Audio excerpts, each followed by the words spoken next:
Okay, folks, it's your buddy Mike Messier. Going to talk about the WWE 2024 Hall of Fame ceremony last night from Philadelphia.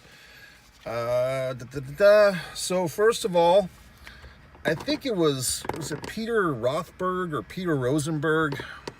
One of the hosts, it may not have been him, but somebody, male host, I thought it was Rosenberg, could have been somebody else, kind of pre-death Thunderbolt Patterson.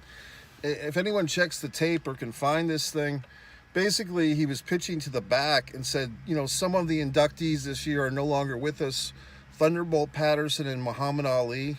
Unless I'm mishearing him or misremembering, but I made a mental note at the time, it sounded like he basically buried Thunderbolt Patterson and Muhammad Ali in the same breath. I think he was confused, but also, folks, let's be honest, some of these talking heads in the WWE really aren't wrestling fans.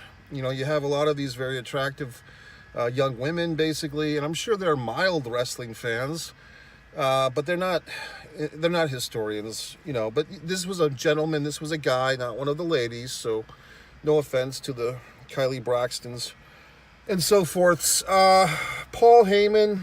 Oh yeah, there was one little catty moment when backstage, two of the women were backstage, and one of them said, "Hey, we have our Sunday best on," and the other lady said, "Actually, it's Friday best." So it was a little catty. I kind of enjoyed that.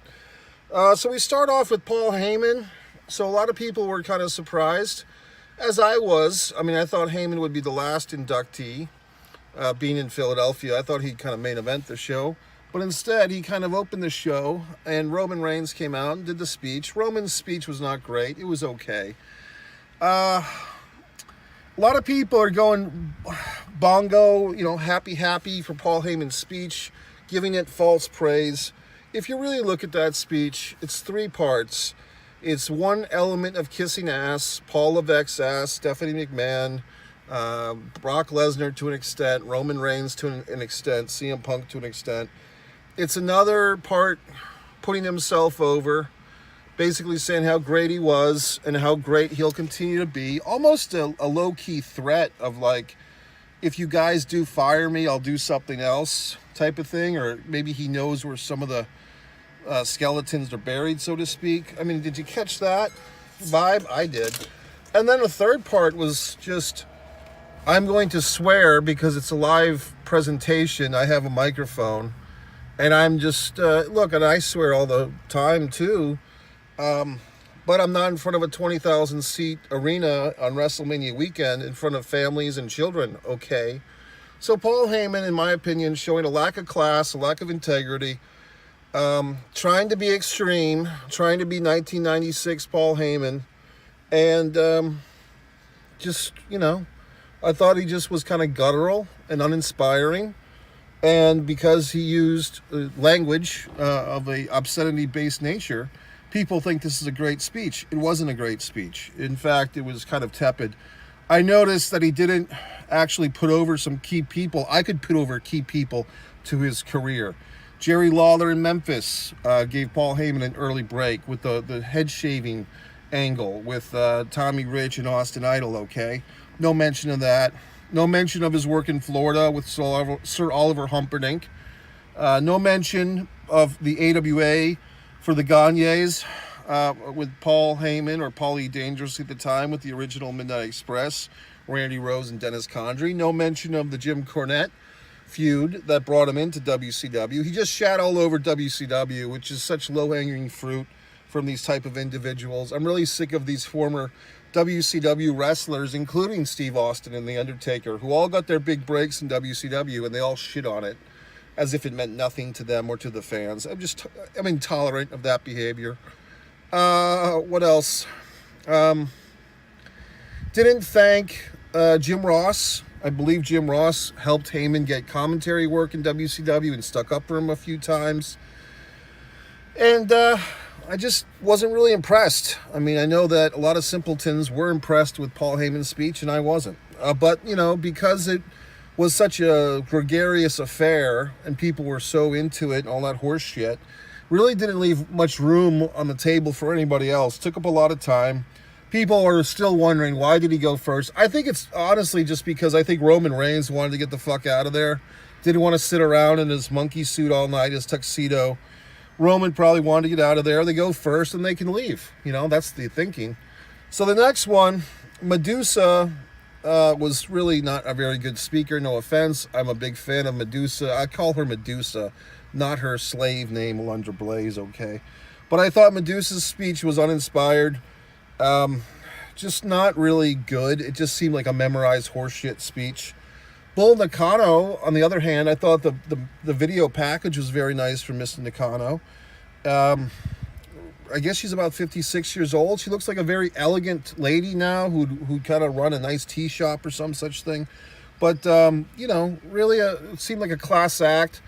Look, she spoke better English than I would speak Japanese, that's for sure. So, I give her points for trying to communicate with us mainstream WWE fans. And interesting that Bull Nakano had the I believe she had the WCW women's title, but our buddy there, Alundra Blaze or Medusa, never did. So anyway, but yeah, I like Bull Nakano. But it was what it was. Muhammad Ali, Undertaker inducting him just seemed like Undertaker's one of the inside guys now. He was one of Vince's guys. Now it looks like he's carried that over into he's one of the inner circle. I don't know if I really like the post-Undertaker Mark Callis as much as I like the Undertaker, to be honest with you. I just don't. I know he's doing all these motivational speeches and horse shit, and I thought his Hall of Fame speech, I think it was 2 years ago, was pretty good, very good. But I don't know if I'm a big fan of this kind of, red meat eating, conservative, fucking Mark Callis. He's all right. But I don't know. I just didn't see the connection with Undertaker and Muhammad Ali. And then they somehow segue Sam this thing into a championship belt for the People's Champion to The Rock. It just seemed more like ego stroke. And at this point, The Rock did not come out to music. The fans kind of turned on The Rock. But he's supposed to be a heel. And The Rock was kind of acting offended or surprised that the fans were booing him, but he's playing the fucking number one heel in the company, so it seems confusing. I think at one point The Rock even said, "You guys don't know what to chant," but it's like, well, you're not giving us a clear indication. What are you? It's like the wrestlers expect the fans to switch gears. Oh, he's a baby face in this speech, but he's a heel tomorrow night. These guys are just, I don't want to say they're ruining the business. Then we had the U.S. Express. Neither one of these gentlemen were particularly great talkers. There's one speech by one promo by Barry Windham. All I need is this NWA title belt, my motorcycle, and myself. He did that at the TBS studios in May of '93. It was a great promo heading into his Beach Blast match with Ric Flair. But Barry Windham is not known as a mic guy. Neither was Rotundo, although you would kind of think that Rotundo was the better speaker last night.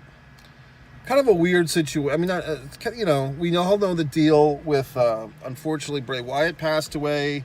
And, I'm clearly seeing that they're going to bring in the former Bo Dallas. They're not even using that name anymore. They're going to bring him in to do Uncle Howdy stuff. So it seems like that's all a build to this. Rotundo kind of suffering, not really sure how to use his phone to put on the light. I felt for him, old guy stuff. Windham was very generous in letting Rotundo do most of the speaking. I don't think Windham got to thank anybody. Windham's already inducted in the Hall of Fame with the Four Horsemen. Kind of an interesting passive-aggressive thing against Windham. He's a two-time Hall of Famer, but both times in groups, not as a single either time. Kind of a weird deal. But, it's still nice. So he was fine. Rotundo seemed very nice and everything. And the nice tribute to their fallen Bray Wyatt. And I'm sure Bray Wyatt will probably go in next year, if not the year after. But anyway, it was fine. The next one, the night was kind of dragging. The New Day comes out. First time we've seen them in a while. So what the fuck? Am I wrong, or is Big E more or less retired now? Can we say that? Is that unfair to say? I don't think he's wrestled in 16 or 17 months, if not more. I feel bad for the guy. But I kind of just wish we would have an indication. Maybe he doesn't know yet. But I mean, it's been a while. He's a very charismatic individual, Big E. But is he going to wrestle again? And I don't know. I really don't know. But they came out to introduce Thunderbolt.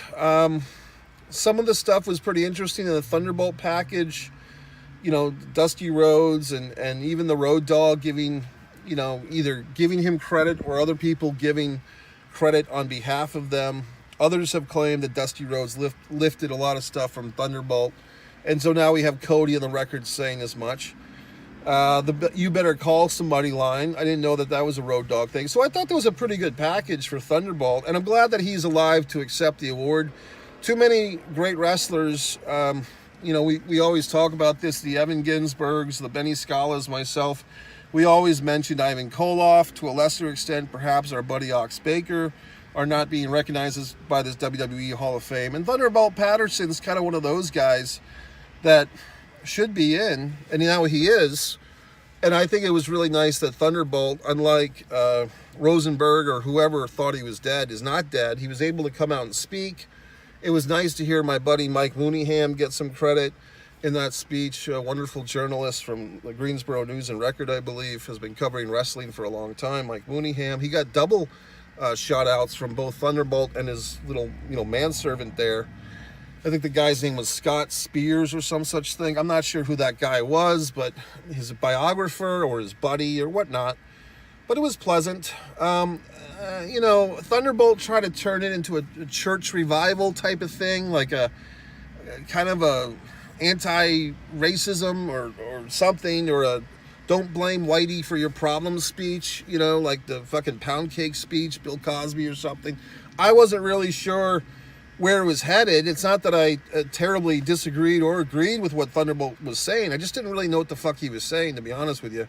And that whole gimmick of Thunderbolt, even in his career, of him working himself up into a frenzy, and then he can't say the words that come to his mind, like, I'm going to, ooh, it doesn't do it for me, even by old school standards. I'm going to, oof, like he's got to calm himself down. I mean, it stands out because it's kind of sucks, to be honest with you. And to be honest, the wrestling, I haven't seen the best of Thunderbolt Patterson, you know, the 30-minute VHS that might have been. But the matches that I've seen Thunderbolt Patterson in have not been great. So if anyone has a great link to a match of Thunderbolt Patterson recorded, I'd happy to watch it.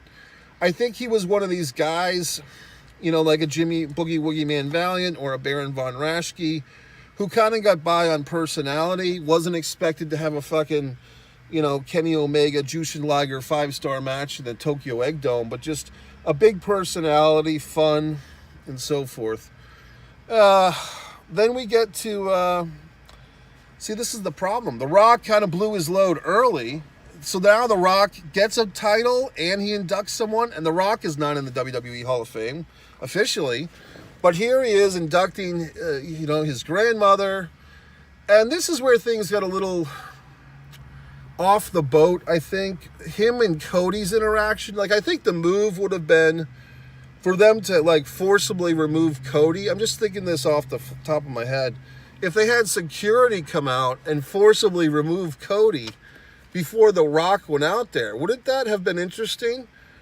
That would have been good, because having Cody just feet away from The Rock, and The Rock literally took a fucking weightlifting belt and whipped the shit out of him on Raw a few days ago, wouldn't it make sense if, like, The Rock had security go out and escort Cody, and maybe Triple H had to come out and talk to Cody to get Cody away from The Rock? Like, that would have been better than this kind of thing where The Rock's standing right above the guy. Cody has to stand up. There was a moment where I think The Rock acknowledged Dusty Rhodes or some shit thing, and then, like, Cody kind of stood up, and I don't know if Cody was laughing or kind of like, it was kind of a thank you, brother moment. And these guys are kind of like the best thing going in WWE right now. It's not Roman versus Cody, it's The Rock versus Cody. So you'd think that these two guys who've constructed this feud kind of out of nowhere would honor that, but of course they can't. So I just think the Hall of Fame is this goofy thing in some regard where we're all supposed to just put kayfabe to rest for a night, put each other over, say how great we are, say how great the fans are. Everybody sucks each other off for a night. And then, okay, folks, resume pose and go into WrestleMania mode. I just think that perhaps if they did the Hall of Fame at a different time of year, maybe SummerSlam, maybe Survivor Series, maybe its own special time of year or whatever the fuck. I was going to say time of month, but its own special thing, just hooking it into WrestleMania, especially with the two-night WrestleMania, it's feeling a little bit too much, to be quite honest with you, okay? So I just wish that they would perhaps separate the Hall of Fame, kind of like when they separated the Money in the Bank ladder match yearly thing from WrestleMania. I think it's kind of outgrown it. Like, I think the Hall of Fame now needs its own little spot in the WWE Universe calendar, okay? Because I feel like it's being shoehorned. Another thing that I've been on the record of saying, I don't particularly like the live audience for the Hall of Fame. Now, I did think this Philadelphia crowd was very respectful, especially with Thunderbolt Patterson. I thought that a lesser crowd, and it was Philly too, to be quite honest with you. So I thought a lesser crowd might have chanted at Thunderbolt or, boarding him or something. But they were very respectful. I think it's a lot for these poor fans to sit through a 2-hour, pre-WrestleMania SmackDown, which is basically a last-minute plug for SmackDown. Then we're going to throw this Hall of Fame at you. And like I said, not that I'm, parent prude or whatever the fuck, but I mean, these families come to this Hall of Fame thing and they're expecting a nice family entertainment, and you have Paul Heyman, I believe at one point, I could be wrong, but did he say something like, they can suck my fucking dick? Like, it was all censored out, but I think that's what he was saying. So I just don't understand. Paul Heyman thinks, it's such a great speech. It wasn't a fucking great speech. It was a classless, degenerate speech. Didn't mention New Jack. Didn't mention New Jack slicing up a 16-year-old's head. Didn't mention all the guys that he owes money to in ECW. Didn't mention any of that stuff, did he? So I'm just not a big Paul Heyman fan and so forth. So that's it. So, I mean, this was a pretty disappointing Hall of Fame. I mean, I watched it, yet I was still doing other things. This has been pissing me off. This visor thing, that's the best I've ever folded it up. Usually it takes about 20 minutes to get not even that.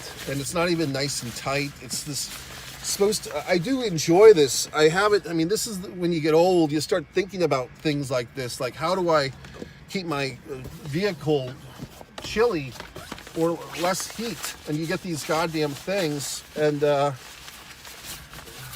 you go. Anyway, folks, that's it. Your buddy Mike Messier. Enjoy the rest of WrestleMania weekend. I'll check in with more thoughts.